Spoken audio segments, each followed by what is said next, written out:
as fuck, staying in the house. I wake up, lay back down. Basically, I'm saying either way, we stuck inside, ayy. Trying to pass the time, ayy. I'm sad.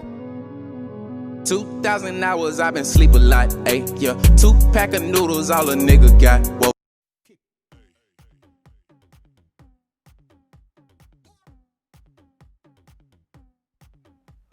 Hey, what is up guys? Today I'm going to be showing you how to make your animations look more detailed and have that fine line, look overall more 3D and look better than they usually do. To be honest, it's a mystery to me that most animators don't use this technique for close-up scenes because it's so easy, it's so smooth, it's so clean, and there's literally no difference when you're using this technique to animate or when you're using your regular technique. The FPS doesn't matter, your style of animation doesn't matter. It's just like an addition to make the whole animation project seem 10 times better than it should.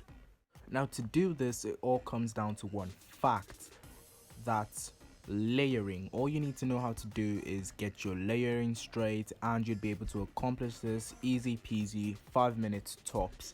Now I have some segments that I've labeled. This is the forearm, the arm, the head, the second forearm, and the second arm. Now I've labeled this because I've already layered mine and positioned them to where they're supposed to be. All I have to do is arrange them, where in your case you're going to have to start from scratch, which shouldn't be too hard. Now this is the head of the stick figure. You're going to position this with the darker segment underneath, just protruding from it a little, just like that. Looks fine. It could be to the bottom or to the left, it doesn't really matter. It depends on the position of the stick figure ultimately.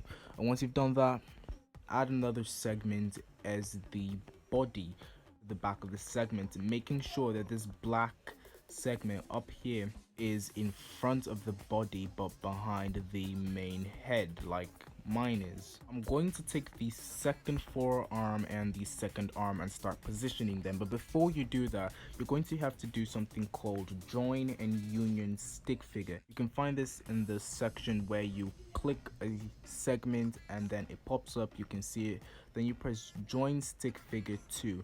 Now make sure you're joining the stick figure to another end looking exactly like the same point. Like this is a square end and I'm joining it to another square end, these two square ends. So I'm going to join these two stick figures together like that, and you're going to get that looking logo, like a circle and a box combined in a way. And I'm just going to do that to the rest of my stick segments. I'm going to position the second arm right here, and I have to layer it now. So to layer this, I'm going to want to take this big part here and push it all the way behind the head, but take this black part and take it behind as well. So both of them are behind the head and the black part that are protruding, but the black segment, this one over here, is in front of the body and behind the arm. So it looks like this, and you can see that fine detail is already starting to come to fruition, and it looks great.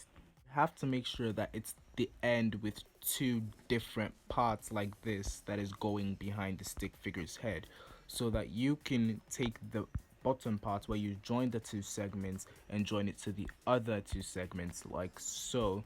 So you have some sort of thing like this, and then you're going to layer it and position it till it's right. I've positioned the arm here, and it's just to position the forearm now, and you see that I've already layered it, but you're going to have to layer yours better because you can't just import it and start expecting this to happen, because it won't. It gives the animation a lot more depth. Now I'm going to take the arm and the forearm. Now the reason I didn't add a segment to the arm is because, well, I don't really believe I need to. Now I'm going to take the forearm over here, and I'm going to join that to this end of the stick figure. It's time to start layering once again.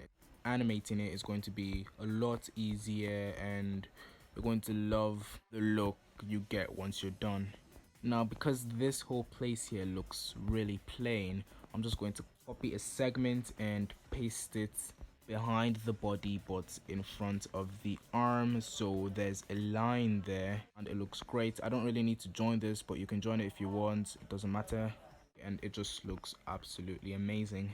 I guess that's it for this tutorial. I mean, it's just most likely a tip to get your animations to look a lot better, and it's completely a mystery to me why most animators don't do this in their animation. It makes it look a lot better. Everyone should do this. It's a really nice trick, and I think if everyone does this, the animations should look tons better. Honestly, it's a mystery to me as to why animators don't do this in their animations. It makes their animations look better, it gives it a lot more depth, and everyone should do this in their animations. For close-up scenes, it'll really make the animations look more professional.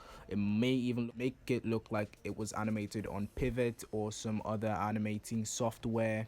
It's also to be noted that when you're actually animating with this close-up scene, you're going to want to double frame a lot, because you're going to have to make some scenes slow and it's going to make it appear smoother and better. So that means you're going to have to animate close-up scenes on higher FPSs. Like, I'm not going to talk about double framing in this video because I've explained it in tons of my other videos, but if you want me to make another one dedicated to double framing and where you should double frame, how to do it perfectly, if you don't want to double frame the whole animation, just let me know in the comments. As usual guys, I hope this video helps. If it did, don't be afraid to drop a like, share the video, subscribe, and comment any other requests you have for me, because I will take them. And don't forget to wash your hands. You a slave for this pussy, do not lie. Fuck! You a